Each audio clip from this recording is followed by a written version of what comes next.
ప్రతిసారి 21 వర్ధంతి 27కు జయంతి. ఆచార్య కొండా లక్ష్మణ్ బాపూజీ 12వ వర్ధంతిని పురస్కరించుకుని మన కేసముద్రం మండల పద్మశాలి సంఘ భవనం నందు ఏర్పాటు చేసుకున్నటువంటి ఈ సమావేశానికి కుల బాంధవులందరూ అధిక సంఖ్యలో పాల్గొనడం జరిగింది. ఈ యొక్క ఆచార్య కొండా లక్ష్మణ్ బాపూజీ వర్ధంతిని పురస్కరించుకొని కేసముద్రం మండల అధ్యక్షులు సామల నరసయ్య గారు మాట్లాడాల్సిందిగా కోరుతున్నాం. జై మార్కండేయ, జై పద్మశాలి. కుల బాంధవులందరికీ నమస్కారం. మన వాస్తవంగా చెప్పాలంటే మన పద్మశాలి ముద్దుబిడ్డ కొండా లక్ష్మణ్ బాపూజీ గారు తన జీవితాన్ని త్యజించారు. అంటే ఒక్క మన పద్మశాలి కులం కొరకే కాకుండా తెలంగాణ తన సర్వస్వాన్ని తెలంగాణ ఉద్యమానికి సమర్పించి తన మంత్రి పదవిని కూడా లెక్క చేయకుండా రాజీనామా చేసి తెలంగాణ ఉద్యమంలో పాల్గొన్నటువంటి మహనీయుడు.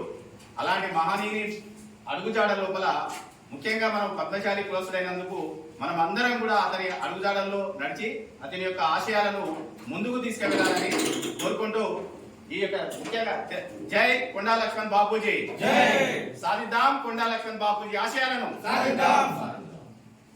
ధన్యవాదాలు. అదేవిధంగా ఈ సమావేశాన్ని పురస్కరించుకొని కుల బాంధవులైనటువంటి రాపోల్ సీన్ గారు కూడా మాట్లాడాల్సిందిగా కోరుతున్నాం.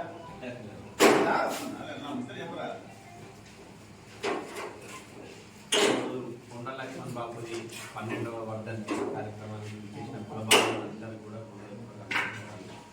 మన పద్మశాలి యొక్క జాతికి గర్వించదగ్గటువంటి జాతిరత్నం కొండా లక్ష్మణ్ బాపూజీ గారు తొలి దశ ఉద్యమంలో కూడా తన మంత్రి పదవిని త్యాగం చేసి మలి దశ ఉద్యమంలో కూడా తన సర్వస్వాన్ని కూడా తెలంగాణ పోరాటం కోసం పాల్పడుతున్నటువంటి వాళ్ళకు దారాదత్తం చేసినటువంటి మహనీయుడు.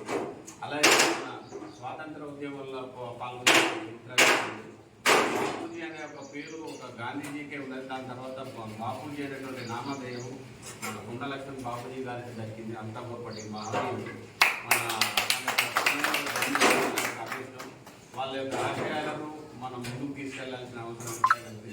వారి యొక్క అడుగుజాడల్లో మనం అందరం నడిచి మన యొక్క ఖ్యాతిని కూడా నిలబెట్టాల్సిన అవసరం ఉంది. ఈ సందర్భంగా ఒక అవకాశం ఇచ్చిన పెద్దలందరికీ నమస్కారం. ఆచార్య కొండా లక్ష్మణ్ బాపూజీ కొనసాగిద్దాం. ధన్యవాదాలు.